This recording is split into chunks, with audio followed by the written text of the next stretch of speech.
Assalamualaikum warahmatullahi wabarakatuh. Kami dari kelompok Jaya Jaya Jaya akan mempresentasikan hasil kajian literatur kami yang berjudul Peran IoT dalam Sistem Deteksi Orang Jatuh bagi Lansia. Topik yang dibahas ada 4. Yang pertama pendahuluan, kemudian metode, kemudian hasil dan pembahasan, dan terakhir kesimpulan. Mari kita masuk ke pendahuluan. Yang pertama ada latar belakang. Peningkatan jumlah penduduk lansia di Indonesia pada tahun 2023 sebesar 11,75%. Angka ini meningkat 1,40% dibanding tahun 2022. Di sisi lain, tantangan risiko jatuh bagi lansia juga meningkat seiring meningkatnya populasi lansia di Indonesia. Namun, dengan hadirnya teknologi IoT sebagai solusi dari tantangan yang ada, masalah tersebut bisa diselesaikan. Kemudian masuk ke tujuan.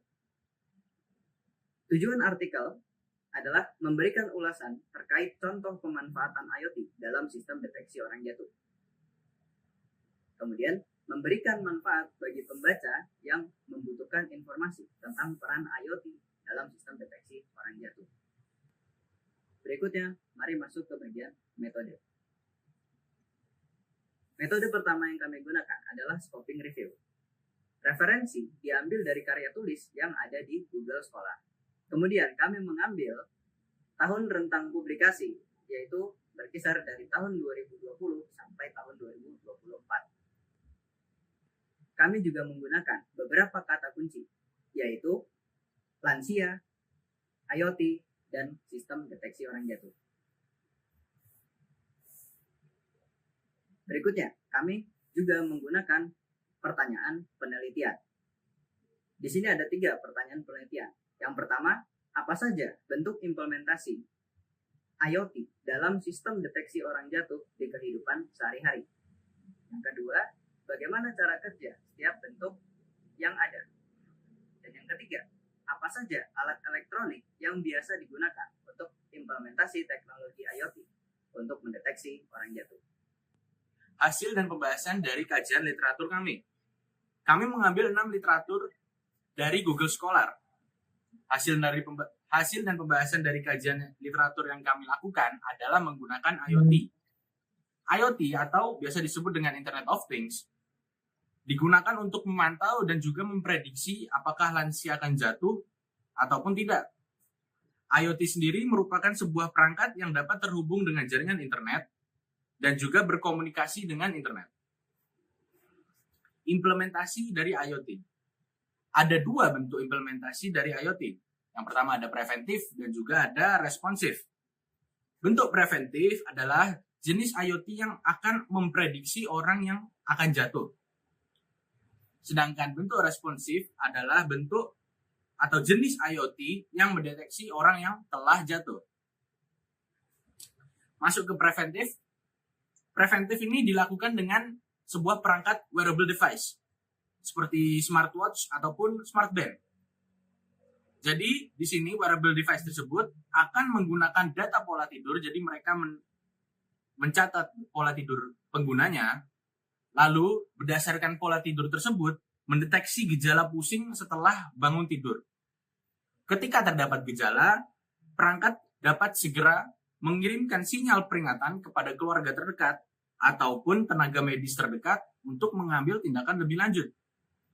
Penggunaan kamera CCTV juga dapat membantu mendeteksi untuk menganalisis apakah pengguna benar-benar mengalami rasa pusing. Jadi penggunaan kamera CCTV di sini dengan menganalisis bola mata dari pengguna. Sekarang kita masuk ke bagian responsif. Responsif di sini dilakukan sama dengan wearable device yang mempunyai teknologi fitness tracker. Fitness tracker terhubung dengan smartphone penggunanya. Jadi, dengan menghubungkan wearable device seperti smartband yang menggunakan teknologi fitness tracker, di sini kita dapat melihat status pengguna seperti detak jantung ataupun pergerakan pengguna ditampilkan secara kontinu di layar smartband ataupun di layar smartphone. Ketika terdapat pergerakan ataupun detak jantung yang tidak normal, perangkat dapat mengirimkan sinyal bahaya ke smartphone yang terhubung. Jadi di smartphone kita dapat melihat sinyal bahayanya. Smartband ini dilengkapi dengan sensor akselerometer dan juga gyroscope sehingga dapat melacak keberadaan pengguna setiap saat. Nah, data-data dari sensor-sensor tersebut akan nantinya dikirim ke gateway IoT. Nah, setelah terkirim ke gateway IoT, model machine learning mengklasifikasikan data tersebut menjadi dua kelompok, yaitu jatuh dan juga tidak jatuh. Sistem menganalisis data secara real time dengan menggunakan komputasi edge. Komputasi edge ini adalah pemrosesan data di dekat sumber data ataupun pemrosesan data di perangkat itu sendiri. Hal ini membuat ukuran data yang akan dikirim ke cloud menjadi lebih sedikit lagi sehingga mengurangi lalu lintas jaringan dan biaya terkait.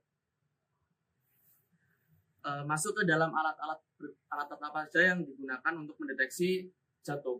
Berdasarkan data yang diambil dari 6 literatur yang dijadikan rujukan, terdapat 3 contoh alat elektronik yang menggunakan teknologi tersebut. Alat pertama yaitu smartwatch, yang kedua adalah fitness tracker, yang ketiga adalah smartphone yang dilengkapi IoT untuk mendeteksi orang jatuh. Selanjutnya ada smartwatch. Smartwatch ini untuk menggabungkan fungsi jam dan fungsi deteksi orang jatuh yang berbasis dengan IoT. Kelebihannya itu pemantauan komprehensif, keterlibatan pengguna tinggi, integrasi mudah dengan smartphone, dan umpan balik secara real time.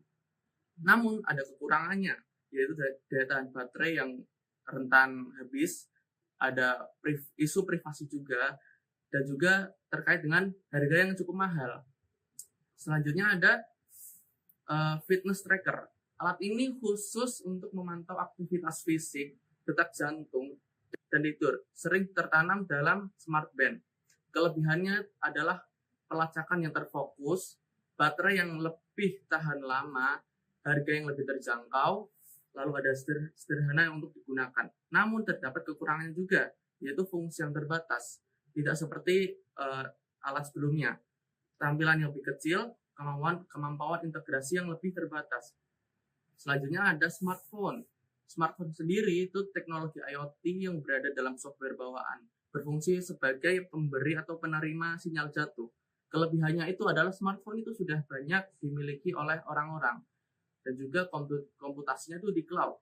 Lalu ada pemberitahuan secara real time dan pemantauan secara akurat. Dan juga kekurangannya itu memerlukan internet yang stabil karena itu adalah smartphone, dan juga perangkat yang mahal bagi pengguna yang belum mempunyai smartphone, dan juga terdapat banyak false alarm.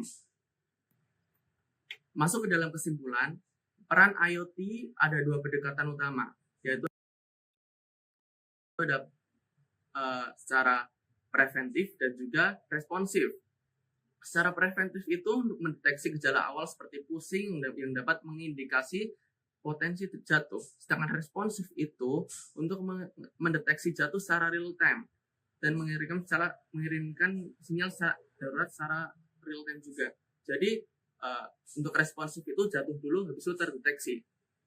Terdapat tantangan juga, ada isu privasi yang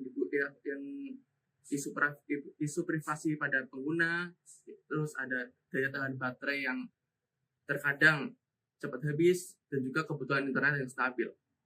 Untuk rekomendasinya, kami merekomendasikan kombinasi antara preventif dan responsif untuk meningkatkan efektivitas deteksi jatuh bagi lansia. Pendekatan ini memungkinkan deteksi dini gejala potensi jatuh dan memberikan respons secara cepat saat jatuh terjadi. Kombinasi ini juga mengurangi risiko kesalahan deteksi, dapat memberikan rasa aman dalam beraktivitas sehari-hari bagi lansia. Sekian dari kelompok kami presentasinya. Wassalamualaikum warahmatullahi wabarakatuh.